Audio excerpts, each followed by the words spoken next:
Tafsir Al-Azhar Quran Surat Al-Ma'idah ayat 67 bagian keempat. Penutup ayat. Sesungguhnya Allah tidaklah akan memberi petunjuk kepada kaum yang kafir.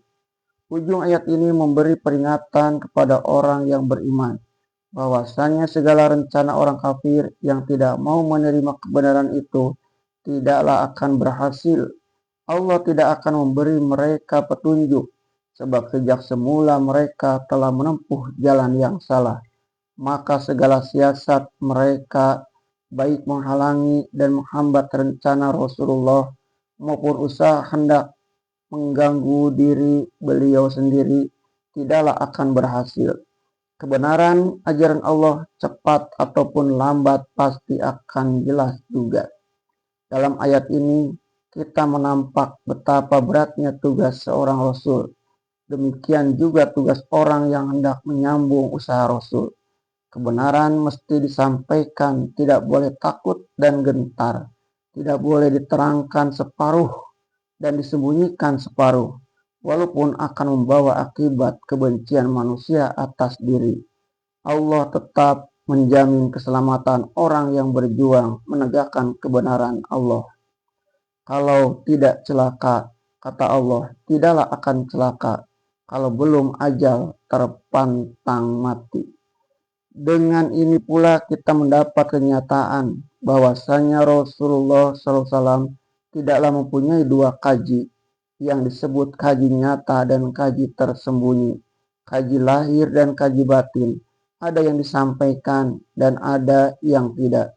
Ada yang dinyatakan kepada orang-orang banyak dan ada pula yang hanya bisik-bisikkan kepada sahabat-sahabat tertentu dan tidak diberitahukan kepada orang lain, sebagaimana yang didakwakan oleh setengah ahli thariqat yang mengatakan bahwa thariqatnya itu diterima dari ahli syekh dan syekh itu menerima dari syekhnya pula sampai kepada seorang sahabat Nabi, misalnya Sayyidina Ali atau Salman Al-Farisi, yang diterima mereka dengan rahasia dari Rasulullah Shallallahu Alaihi Wasallam.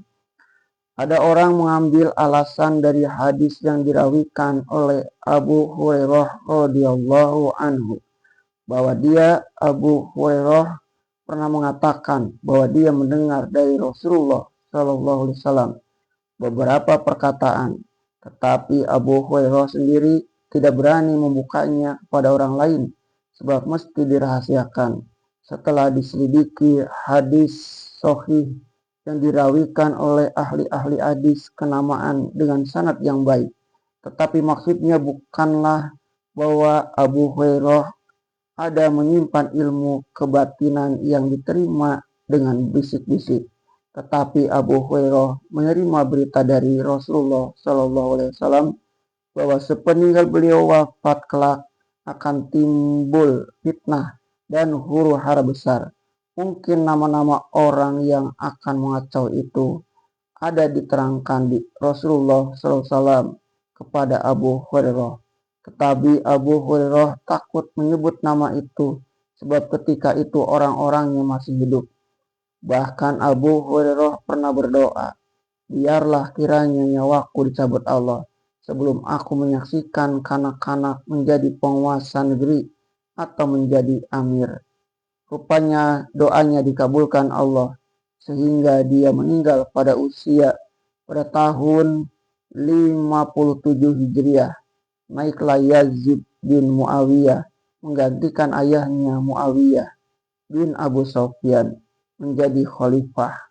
Setelah zaman Yazid terjadilah kekacauan-kacauan besar, penyerbuan ke Mekah, penyerbuan ke Madinah, sehingga beribu orang sahabat Rasulullah SAW yang mati terbunuh, dan pembunuhan kepada Husain bin Ali di padang Karbala.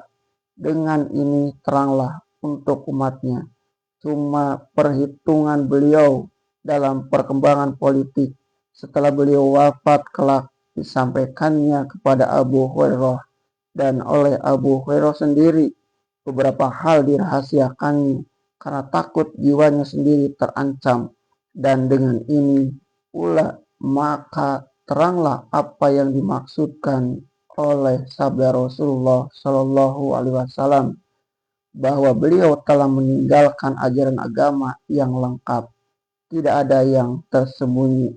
Lailuha kanahariha, malamnya serupa dengan siangnya.